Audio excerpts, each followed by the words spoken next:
कृष्णास्तु कलिकदले श्रीराम स्तारिणी तथा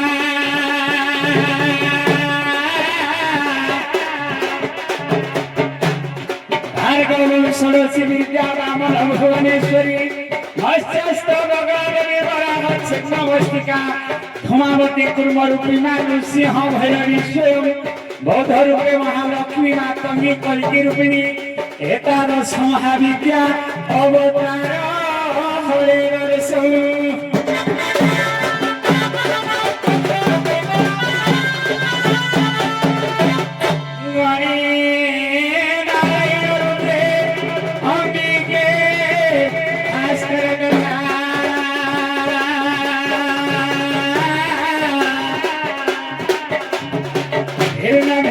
ठाकरे पंचदेव नमस्ते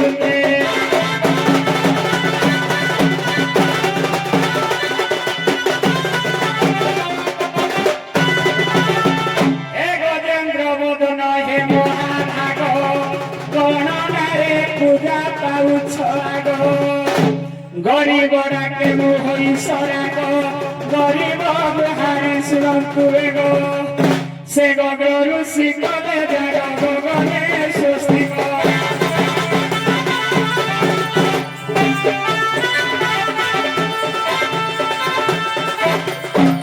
रूप प्रकाशिल रे गर्भ गंगन मुखर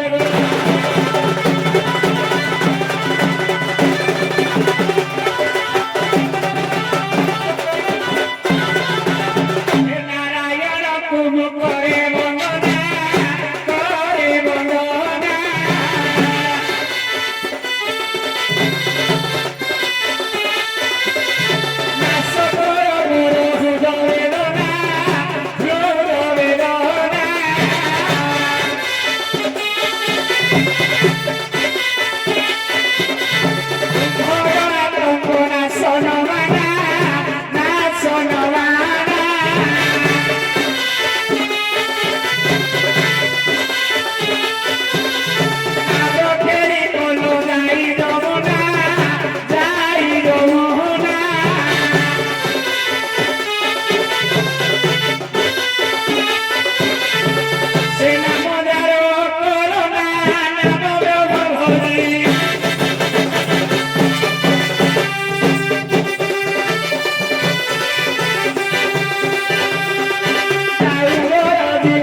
সর্বশক্তি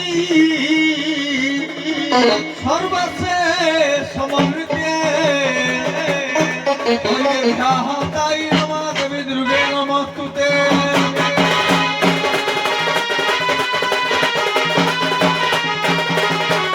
বলে বনি নারায়ণ রুদ্রে অম্বিকে ভাস্করে কথা ঠাকুরে পঞ্চদেব নমস্তে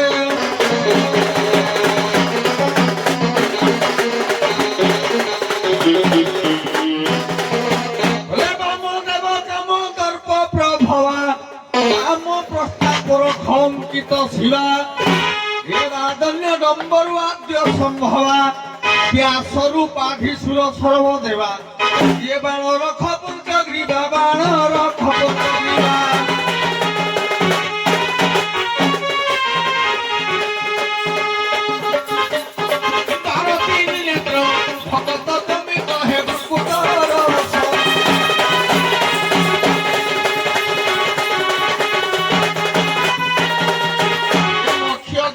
ভঙ্গ অন্ধক চম মস্তকে জহি সবা কলা সম পদ গুড়িক দেখি কেন্দ্র ব্রাহ্মণিয়া পদ লেখা হ্যাঁ মন্দাকি জহিরা শ্যাম নরম্য মনোরথ প্রেম হরি কাম এ মনোরথ পুণ্য কাম মনোরথ পুণ্য কাম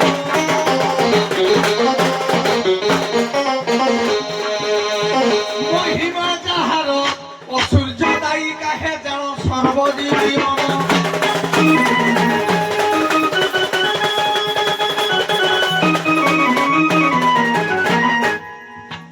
আজি आम ग्रामवासी से डिमांड अच्छी गंडावध अति सर्टकट रे गाइबे आपण गंडा को मारिबे आपण गंडा को बंचेबे अर्जुन गंडावध अर्जुन गंडावध गंडावध किसी हो अर्जुन गंडावध सुन गाँ चाहिए गंडावध क्या पुराण पढ़ी ना किसी नुआ नुआ गंडावध हो नहीं नुआ गंडावध मोर डिमांड जे से विषय नहीं गाँ डिमांड करी अर्जुन अरे बिना कर शेष समय बेलू एत ना जदि कथार पदे पदे ही पड़े आ बच्चा सरीबा के कहीं समय भी होगानी आप देखो समय केते आमर संघर समय अनुसार देखो समय केते आप निजे पुणी नाच भी शीघ्र आरंभ हो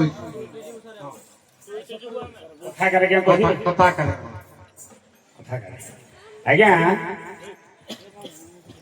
एक दिन पर नारद जेते जमपुर को जाइछंती आज्ञा जमर 3 पावछ तले पंडु राजा कष्ट पाउछंती देखि नारद जेते देखिले नारद आसी आज्ञा हस्तिनापुर रे प्रवेश होइछंती एही समय धर्मदेव आगरे जेते पहुंची आज्ञा धर्मदेव जेते नारद को प्रणिपात करिछंती तांको 4 सहोदर मध्य ताको सहित आसी मुनि को वंदापना करी प्रणाम कले आसीबार कारण पचारिबारु नारद कहिवे जे मो जमपुर को जाइथिली आ जमपुर रे तम पिता 3 पावछ तले ଯନ୍ତ୍ରଣା ଭୋଗ କରୁଛନ୍ତି।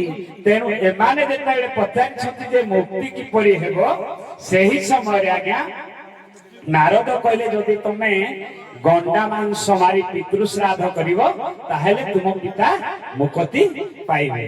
ଆଜ୍ଞା ଏହି ସମୟରେ ହେଇଛି କଣ ଯେ ସେ ଗଣ୍ଡା ବଧ କରିବା ପାଇଁ ଆଜ୍ଞା ଅର୍ଜୁନ ଯେତେବେଳେ ଯାଇଛନ୍ତି ଗଣ୍ଡା ସନ୍ଧାନରେ ବୁଲିଛନ୍ତି।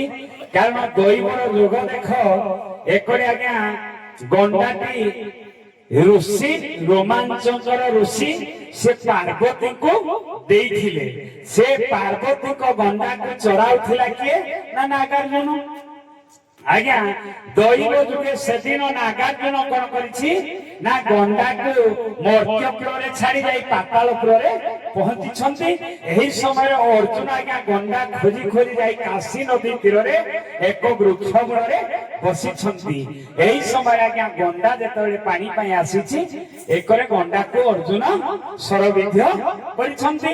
କିନ୍ତୁ ଆଜ୍ଞା ନାଗାର୍ଜୁନ ଯେତେବେଳେ ପାତାଳ ପୁରରେ ଥିଲା ମାଙ୍କ କୋଳରେ ତାଙ୍କର ବାମ ଚକ୍ଷୁ ସ୍ଫୁରିତ ହେଲା ଏବଂ ଭୁଜ ବି ମଧ୍ୟ ସ୍ଫୁରିତ ହେଲା। ତେଣୁ ସେ ତାଙ୍କ ମାକୁ କହିଲେ ମା କାହିଁକି ଆଜି ଅଶୁଭ ସଂକେତ ଦେଖୁଛି, ନିଶ୍ଚିନ୍ତ କିଛି ଅରିଷ୍ଟି ପଡିଲା।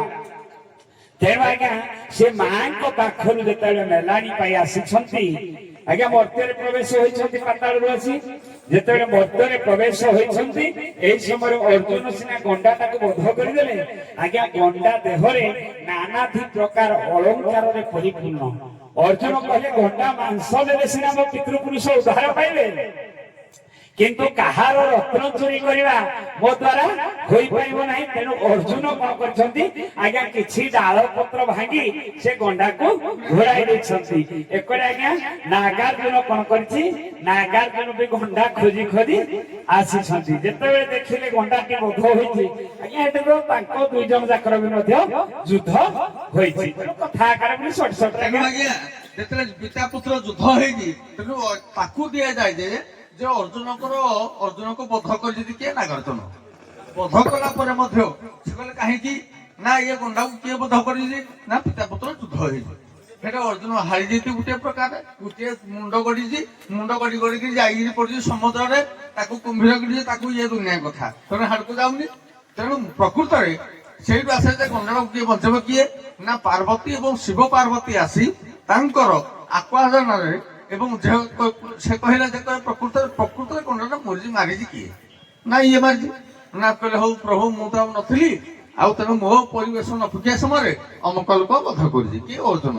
ତେଣୁ ପିତା ପୁତ୍ର ଅର୍ଜୁନକୁ ହାରାବତୀ କରି ମାନେ ହରେଇଲେ, କିଏ କହେ ମୁଣ୍ଡ କାଟେ, ଦିଟା କଥା।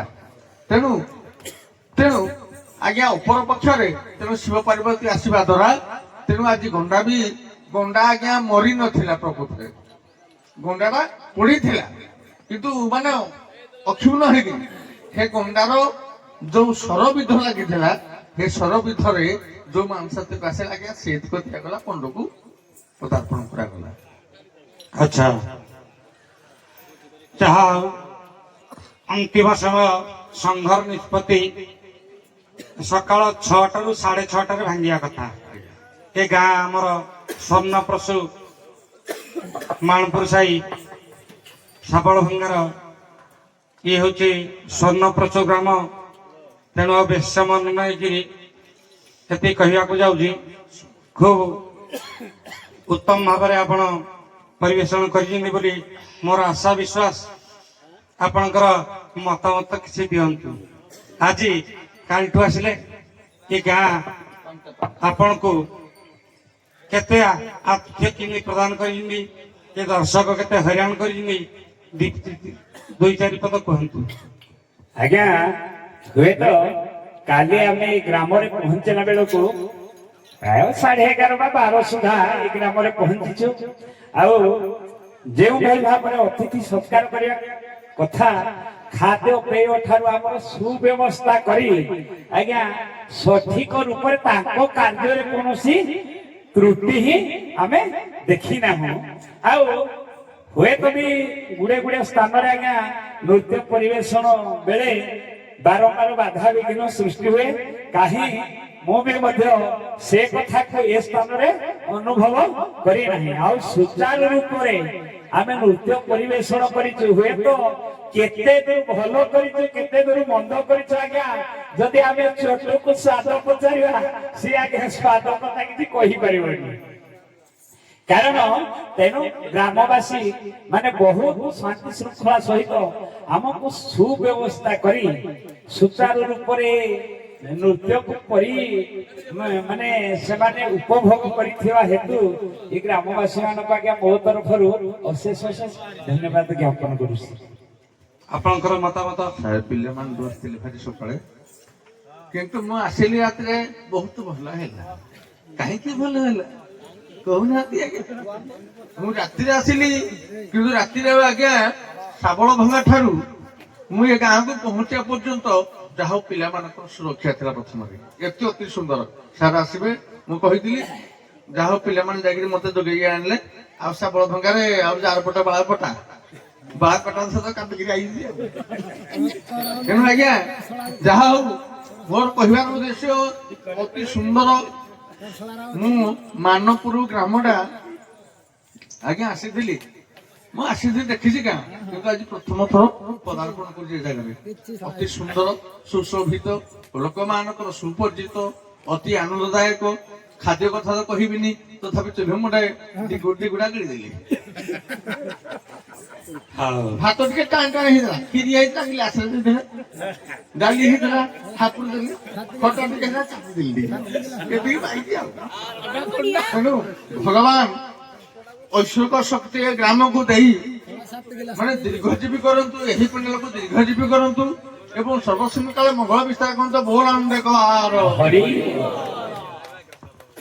ତେଣୁ ମୁଁ କଣ କହିବି, ଯାହା ହଉ ସୁନ୍ଦର ଗାଁ, ଏ ସ୍ୱର୍ଣ୍ଣପ୍ରସୁ ମାନପୁର ସାହି ସୁନ୍ଦର ଗାଁ, ଲୋକମାନଙ୍କର ଆତିଥ୍ୟ ବହୁତ ଭଲ ଏବଂ ଦର୍ଶକ ମାନେ ବହୁତ ଶାନ୍ତି ଶୃଙ୍ଖଳା ରକ୍ଷା କରି ଉପଭୋଗ କରିଛନ୍ତି ଏ ଅନୁଷ୍ଠାନ।